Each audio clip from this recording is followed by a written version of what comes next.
One of the most prevalent natural disasters in Nigeria is flooding. This environmental hazard has continued to claim the lives and property of many Nigerians.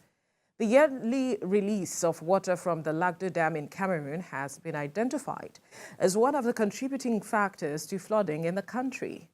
The Cameroonian government had in August written to the National Emergency Management Agency of the country on the country's plans to open the Lagdo Dam floodgate, advising NIMET to take proactive steps to mitigate damages. A fresh alert has now been announced as 8 states are under threat of food output as the release of water from the Lagdo Dam may erode products from farmlands.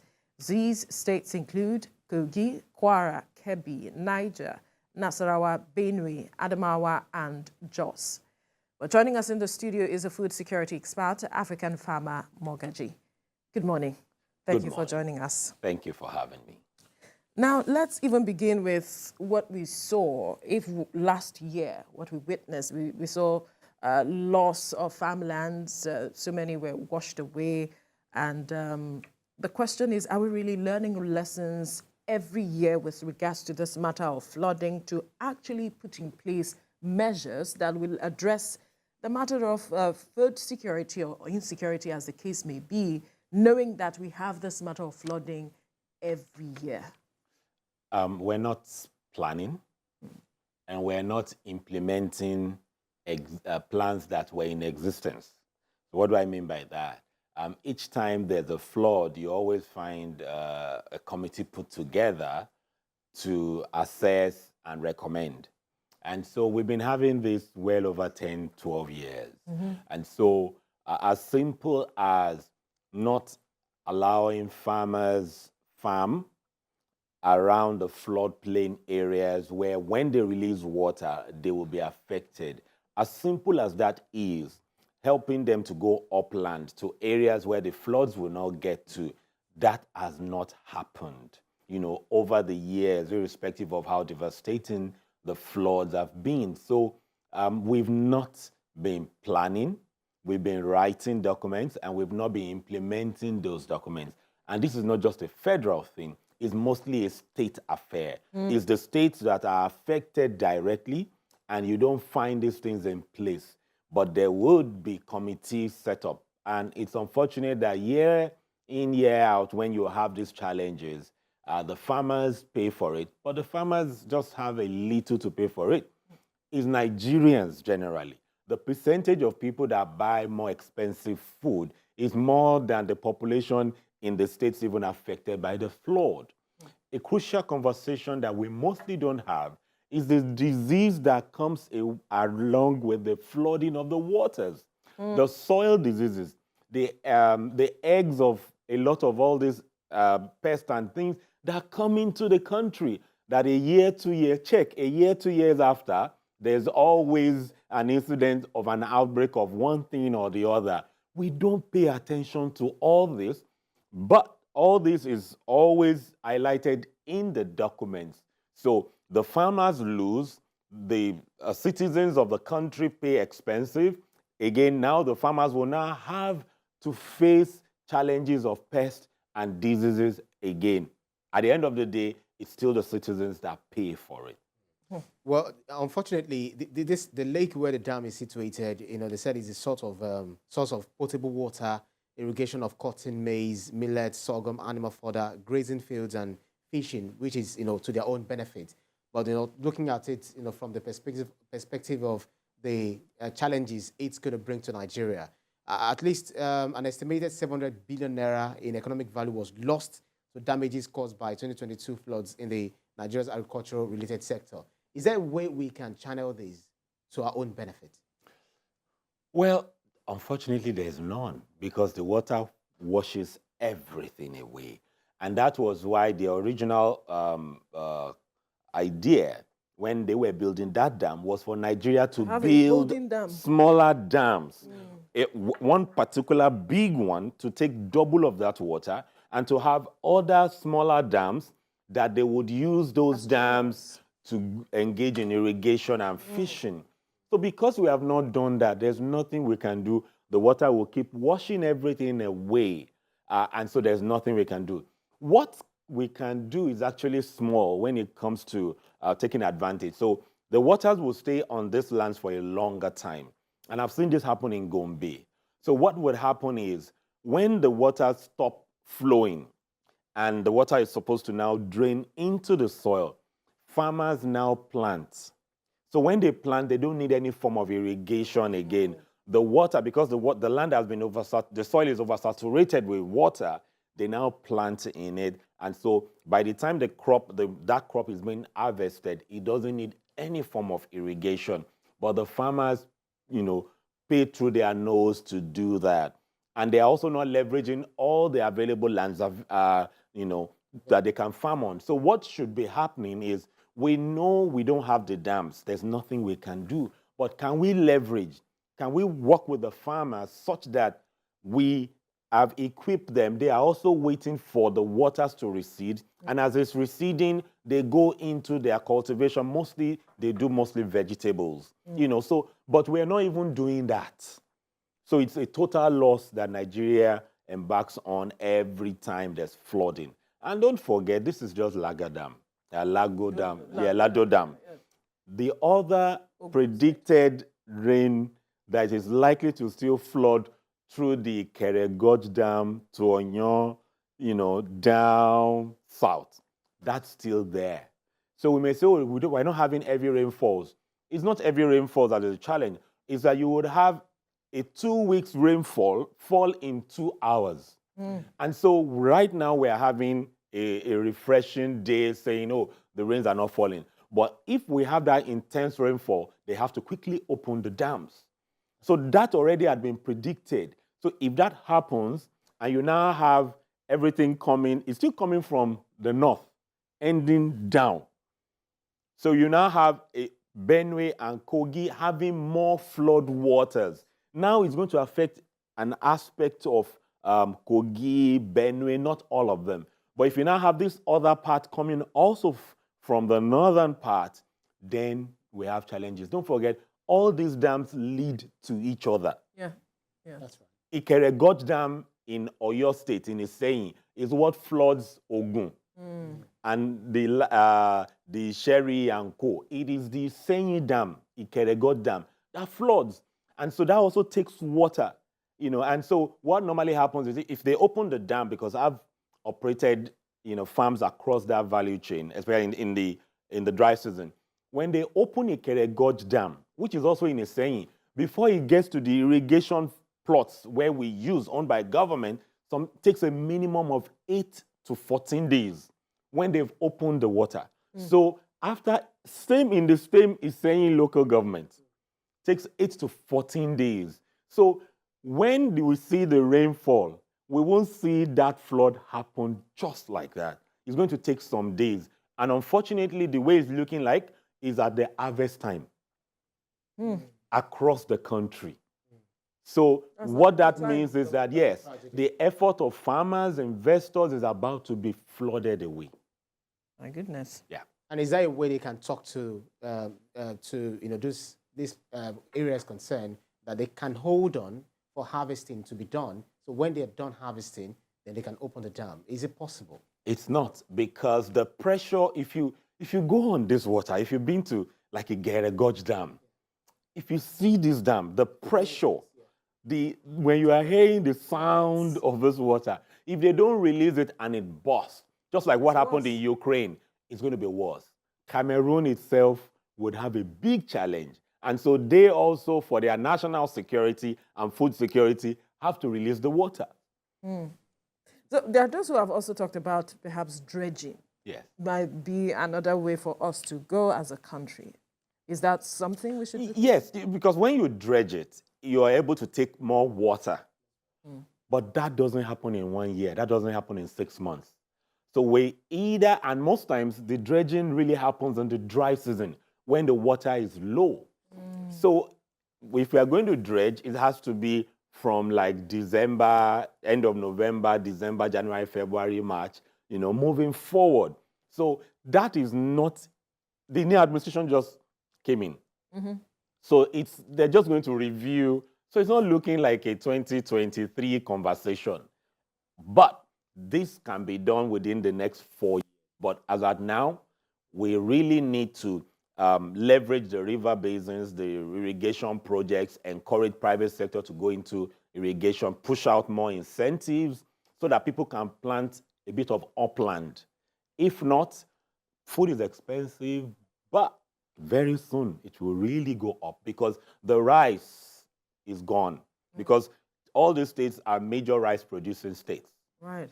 Many of them are major staples, yams and cassava.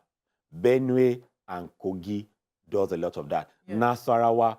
So when you check, and in fact, Edo does a chunk of the fruits, plantain, pineapples. Edo feeds Lagos with pineapples and plantain and banana. And even pawpaws. Those four critically come from Edo. So beyond, as we're looking at it, we're looking at the flow of the waters. When it crosses the road, like it did 2022 in Kogi, meaning food coming from the north could not get into Kogi, so it wouldn't be able to get down south. My goodness. So it's a cocktail of challenges that is brooding. And unfortunately, the documents that is being presented, even with relevant ministries in charge or saddled the responsibility of our food security, is still not taking care of these floods. At least a document was released last week, and they didn't take care. He mentioned it, but the practicality was not in that document. So bottom line is that, what are you expecting to see? Yeah, so we were, when you read, being an expert in the field, a lot of conversation around, we will start from November. It's not all this, now let me say this, all the lands they use for dry season farming, that's the land that the waters will flood. So even all the documents, you should be talking about upland production in the dry season, as against the lands already marked, designed for dry season. Those lands will be full of water now. So perhaps you need to expatiate on this upland. So upland. Those who are watching may understand what you're talking about. Okay, so let me use Ogun State now. When you want to come into Lagos, you see, Isheri, Bega, they are all lowlands. Ideally, where you find all those buildings, that is where they call it setback. That's where, when it floods, the water is supposed to take all those places. So in the north, where we have most of our agricultural operations going on, they are all lowlands. So the water fills the place like a fish pond. The elevated lands around that area, that is what you call upland. The water doesn't go up, it goes down. So those areas are where we should be channeling irrigation to. And as at now, it's not government that will do it. It's private sector, individuals who want to invest in agriculture. That is what the Ministry of Agriculture needs to embark on the media, saying, do upland, do drip irrigation, as against where we are. So the document presented, if we have floods coming from that takes over Jigawa, Kano, once Jigawa and Kano is taken over with flood, then our food security is going to be heavily challenged, which will affect Kaduna and Co. also. But these lands that we are planning to go and farm in the dry season, according to some parastatals of government or government agencies, those lands are the lands that this dam will flood now. So as we sit, once they release that water, they can't farm those lands again. I'm thinking of extreme measures, to enhance the coping skills for the farmers, because it's really very sad when someone who has, toiled, putting all the effort, you understand all of those things, before you till the ground and all of that. Is there a way they can erect a structure that would serve as a buffer for the, the torrent of the water coming? Or, I don't know whether it's possible that you can remove all of those planted crops and, you replant harvest them. period. Exactly, to another. Well, I don't doubt technology. If they can bring that in. But if you have witnessed this flood waters happen, I've witnessed it in Jigawa many times. The torrent is crazy. No, it moves gradually. I've witnessed it in Ogun too. this week is like 100 meters. Away. And then About 5 days, it see comes. it So they close. build embankments with sacks. Give it 10 days. You will not see the sacks again. It would have been submerged. You will see roofs moving on water. Nobody can stop it, except they create those channels. The only thing to do is create the channels, except that's all.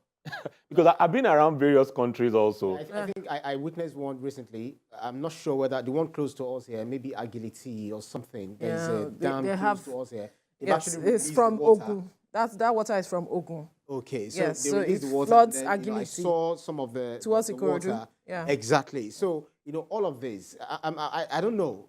Just the Looking for the quick measures. quick measures because we Low-hanging can't watch fruits it to address. unconcerned. We can't watch people read. Perhaps we need to understand losses. the implication to know that we need to address this head-on as quickly as possible. See, because the water comes and goes, we don't have, it's not real. It's abstract. The moment it goes, we forget about it. But it has wreaked the havoc already as it comes. So in the last 12 years plus, it always reaps this havoc. And NEMA, you just provide facility. Those facilities is not solution. NEMA, water resources, all need to have conversation, and especially the presidency and the president must be interested. Until the presidency takes it to sit down and say, this, we need to find a permanent solution, it will not get done. The agencies may want to do it because it has to go into budget. That's right. It's huge amounts of money. It has to go into budget. So once it's not in the budget, those huge amounts of money, they can't do anything about it. You'll just be providing mattresses and co, which does not solve it. So we need to begin to first farm upland. We need to, decentralize our food sources strictly from the north. We need I've said it for years. We need to develop other areas, and it's not federal, it's the state. Each state governor needs to develop to know that if there's no food in the north, we need to take food back to them. The North has always been faithful in giving food to Nigeria as a state. When the North faces any crisis now, maybe locusts, maybe flood, maybe something, the other states of the country, they were still sleeping. So until you develop the potential per state, we would not be food secure because you will now find foreigners, countries that border Nigeria, coming to mop up. After the flood, Niger and all these countries around us all buy their food from Nigeria. Yes. So after the flood, they will just bring more money to buy. And so every year after the flood, there's always higher prices in Nigeria because they will bring more money because they are more desperate.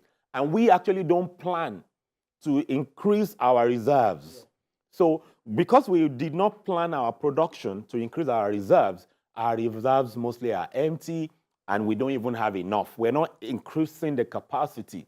So they just come, mop up in trailers and go. And don't forget, when we talk about it, they now put the blame on middlemen.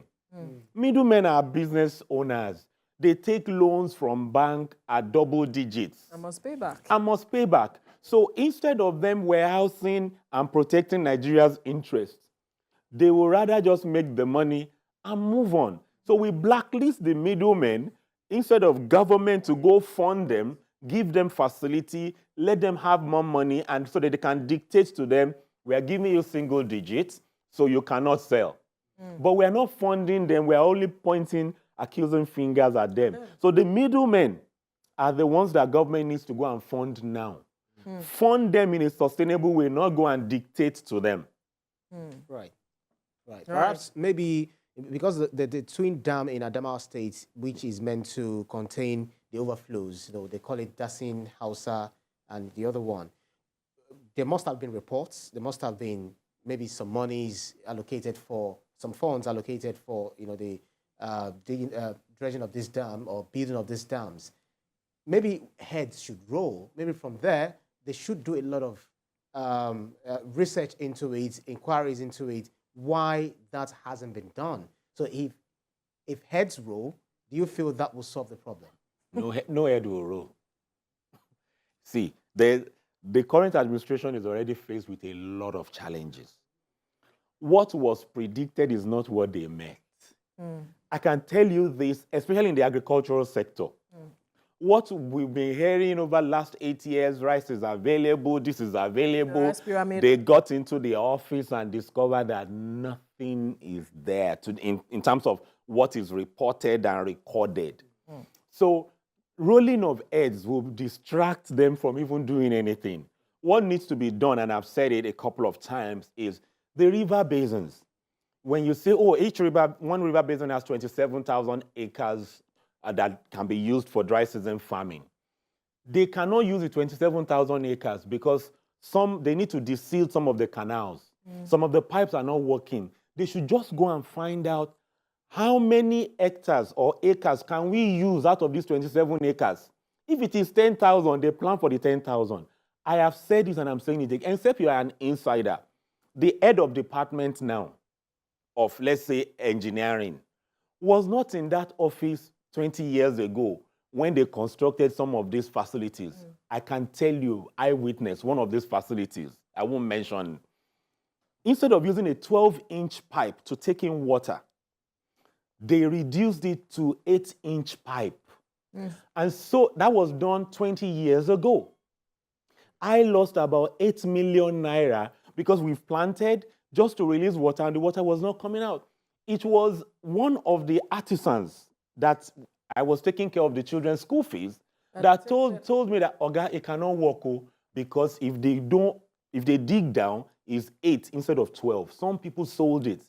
And so the head of department now, will he now be the one to say that, oh, 15 years ago, my bosses did this? His retirement is immediate. Wow. So what government needs to do is to help the people in office to say, give us the accurate condition where these things are, and let's work with it. Trying to open things up, every civil servant will be careful. So we need to help the civil servants heading departments so that we work with what is available and know that, oh, in the next 4 years, we will make sure everything is working.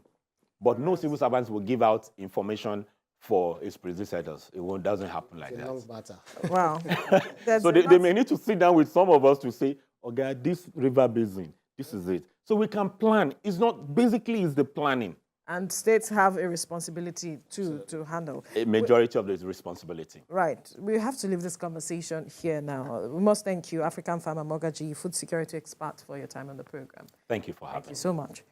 Well, this is where we'll draw the curtains on the program for today. Let's tell you that the views and reactions of all our resource persons are theirs and have no connection with TVC News. Up next is Your View with the ladies, and afterwards is This Morning with Yori Folarin. Stay safe.